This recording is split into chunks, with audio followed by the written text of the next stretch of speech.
माननीय प्रधानमंत्री श्री नरेंद्र मोदी ने 4 जुलाई को श्रीनगर स्थित 15 कोर के बादामी बाग कैंट का दौरा किया।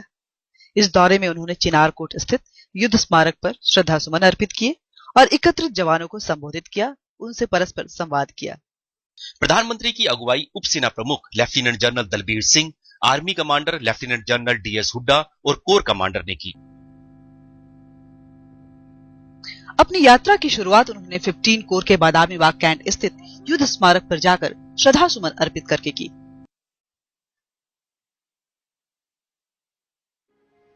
जो लौट के घर ना आए, है मेरे वतन के लोग, जरा आंख में भर लो पानी, ये शहीद हुए हैं उनकी, जरा याद करो कुर्बानी।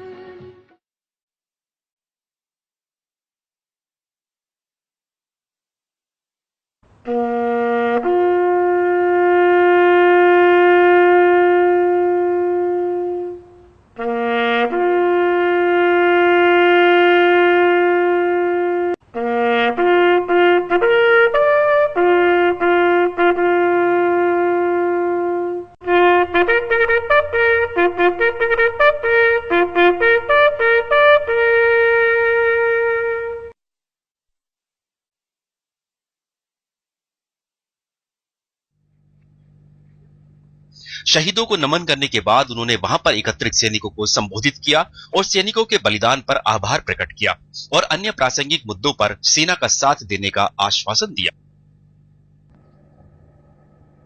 मंच पर विराजमान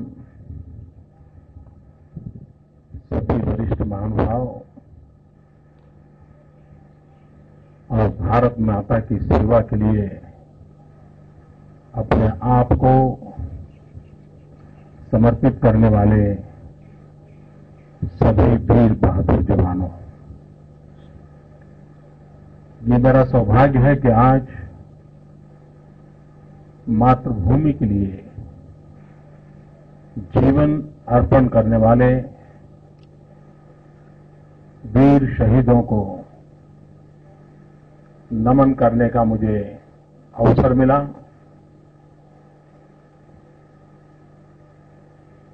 मुझे विश्वास है कि भारत मां की सेवा करने वाले इन वीर शहीदों को स्मरण करते हुए उनको नमन किया है, तब मुझे उन सभी वीर शहीद आत्माओं का आशीर्वाद मिलेगा जो मुझे देश की सेवा करने की और अधिक ताकत देगा। त्याग तपस्या में कोई कमी न रहे, इसके लिए उनका जीवन हम जैसे नागरिकों के लिए भी प्रेरक है।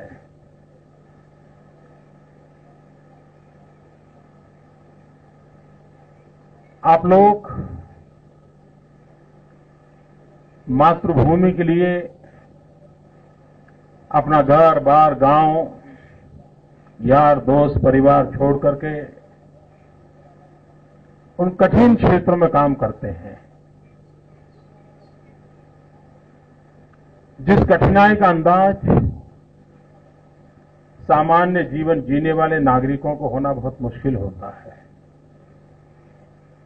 लेकिन आप ये जो साधना करते हैं, जो तपस्या करते हैं, उसी की बदौलत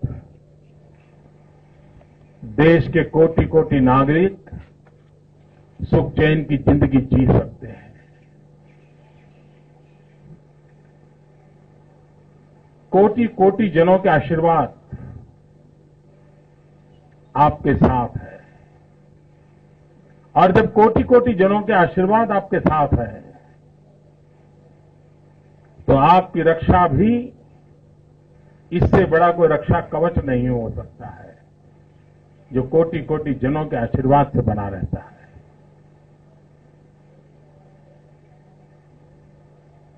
मैं इस मत का हूं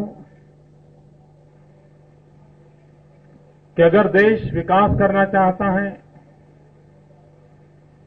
देश अगर प्रगति करना चाहता है, तो देश में सुख, शांति, सद्भावना, भाईचारा ये अनिवार्य होता है। और उसी की नींव पर देश विकास की नई ऊंचाइयों को पाता रहता है। ये सुख शांति तब तक प्राप्त नहीं होती है जब तक हम हमारी सीमाओं को सुरक्षित न करें, हमारे सुरक्षा बलों को समर्थ न करें, हमारे सुरक्षा बलों को आधुनिक न करें, तब तक ये संभव नहीं होता है। और इसलिए राष्ट्र के विकास के लिए भी सुरक्षा का क्षेत्र सबसे ज्यादा सशक्त होना समय की मांग है। मैं सैन्य बल के आधुनिकीकरण के पक्ष का हूं। न सिर्फ सैन्य बल, सब प्रकार के सुरक्षा बलों के आधुनिकीकरण के पक्ष का हूं। विज्ञान बहुत आगे बढ़ चुका है, टेक्नोलॉजी बहुत आगे बढ़ चुकी है। अब